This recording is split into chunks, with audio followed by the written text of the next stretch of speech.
안녕하세요. 국베리 농원의 조봉춘입니다. 이제 장마가 시작이 됐습니다. 비가 추적추적 오는데 다들 고추 심어놓고 걱정 많으시죠? 지금 이제 비바람 때문에 혹시라도 자빠질까, 물에 잠길까, 이제 비 그치고 나면은 탄저병 생길까 그거 걱정 많으실 거예요. 저는 별로 걱정 안 합니다. 탄저는 별로 걱정을 안 해요. 왜 그런지는 제가 이제 차차 설명을 해드리고, 제가 하나 보여드리고 싶은 게 있습니다. 저번에 이제 고추 꺾음 재배 한번 영상을 올려드렸는데요. 이제 커가는 걸 한번 보여드리려고 그래요. 이 꺾은 재배하고 일반 재배하고 어떤 모양이 되느냐 이렇게 한번 보시면요. 지금 봤을 때 이렇게 고추가 이렇게 달려 있죠. 고추가 달려 있습니다. 여기 보이시죠? 이렇게 자, 저쪽 것도 한번 보여드릴까? 이렇게 보면은 요 안에도 이렇게 있고 가운데가 이렇게 딱 벌어져 있습니다. 늦게 했는데도 형태가 참 이쁘게 나왔어요. 다행히. 좀 솔직히 걱정했어. 나이 먹었는데 팔목까지 다 분질러 놔가지고 죽지 않을까. 다행히 잘 살아줬습니다. 이렇게 이제 고추들이 달려 있는데요. 자, 그리고 이제 일반적으로 심어놓은 이제 그 고추 형태입니다. 요 나무는요. 지금 이렇게 찌개질을 해놨는데 아무래도 노지에서는 이렇게 하기 힘들 거고 이제 Y자 형태로 그물을 치거나 옆줄을 치거나 하실 건데 이렇게 이제 달려 있죠. 고추들이. 자, 고추의 한번 방향을 한번 보셨으면 좋겠어요. 방금 전에 그 꺾음 재배한 거하고 이 고추에 달려 있는 위치, 방향 한번 보시면은 뭔가 좀 틀릴 거예요.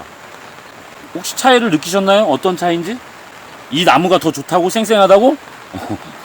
얘가 이제 나무가 훨씬 더 큰 상태였고 그 꺾음 재배는 그나마 이제 가장 어린 늦게 이제 심었던 나무 상태가 제일 안 좋았던 애를 일부러 이제 꺾은 거예요. 그래서 이제 나무의 크기는 차이가 나지만 나무의 크기를 보지 마시고 이 고추의 위치를 한번 보셨으면 좋겠어요.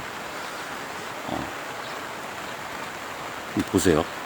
얘하고 자 저것도 한번 또 바로 한번 보여주세요.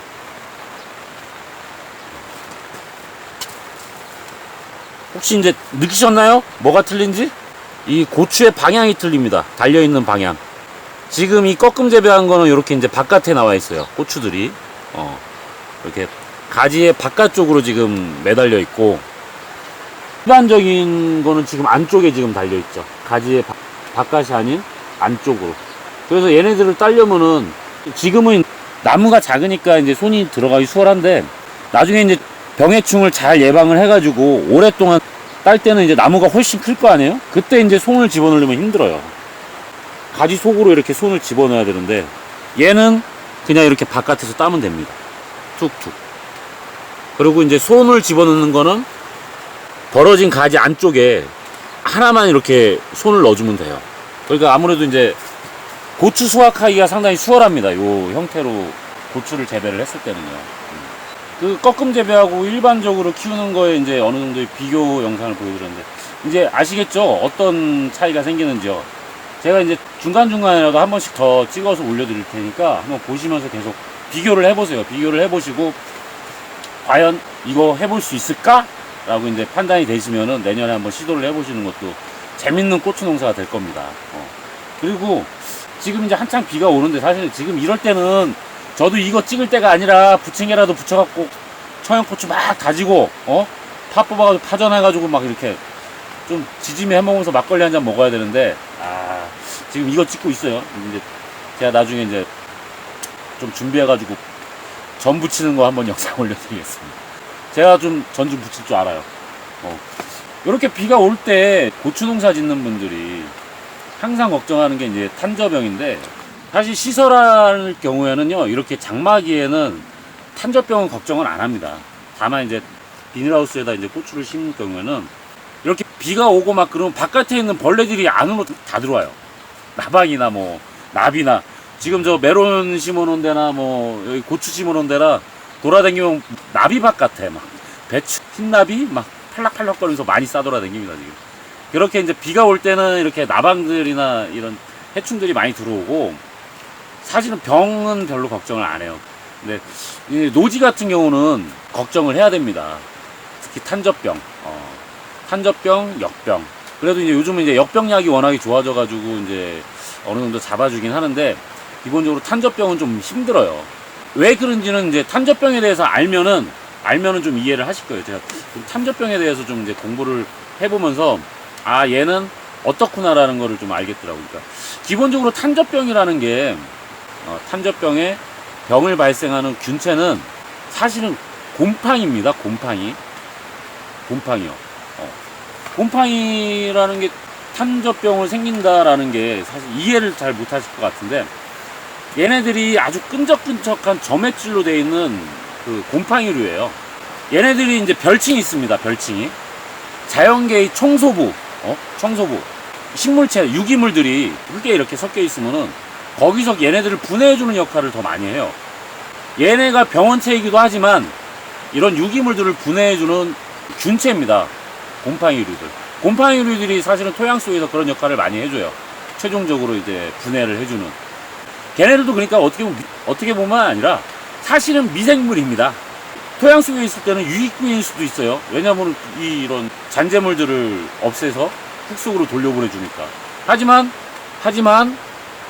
고추에는 병을 발생을 시키는 거예요. 얘네들이. 그러면 자, 얘네들이 이제 끈적끈적한 점액질로 되어 있는 곰팡이류라고 했잖아요. 그러면 얘네들이 어떻게 옮기냐, 어떻게 얘네들한테 작용을 하느냐라는 것도 좀 생각을 해봐야겠죠. 방금 전에 분명히 말씀드렸습니다. 얘네들은 끈적끈적한 점액질로 되어 있는 애들이라고. 그러면은 얘네들이 이 고추에 묻었다고 했을 때 바람이 분다면은 어떻게 될까요? 어떻게 될 것 같아요? 끈적끈적한 이 균체들이 이렇게 딱 붙어 있을 때 고추에 붙어서 병을 발생을 하고 있는데 바람이 막 불어! 움직일까요? 안 움직일까요? 절대 안 움직입니다. 바람 갖고는 움직일 수가 없어요. 탄저병은 바람에는 절대 이동을 못 합니다. 이동을 안 해요. 딱 붙었어. 이렇게. 아유, 이 아플 것 같기 때문에. 자, 어차피 떼야 되는 애들. 이거는 이제 벽가지인데. 자, 여기는 지금 실제는 없어요. 탄저병의 균 자체는 주변에 끈적끈적해가지고 이렇게 잎사구에 딱 붙습니다. 잎사구와 아니면은 고추 몸체에 좀 못생긴 애 하나 딸게요. 여기 보여드리겠습니다. 이렇게 이제 꼬부라진 놈인데 탄저병 균이 여기 탁 붙으면요 안 떨어져요. 안 떨어집니다. 딱 붙어 있어요. 바람에는 절대 떨어질 수가 없어요. 그리고 손에 묻는다고 해서 얘네들이 잘 이동은 못 합니다. 이 손에 의해서도 이제 이동을 잘 못해요. 그것까지 얘기를 하려면 좀 멀고. 자, 이렇게 이제 묻었어. 그러면 얘네들은 뭘로 이동을 하지? 분명히 탄저병이 생기면은 그 옆에도 생기고 막 하잖아요. 기본적으로 얘네들은 물방울에 의해서만 전파가 됩니다.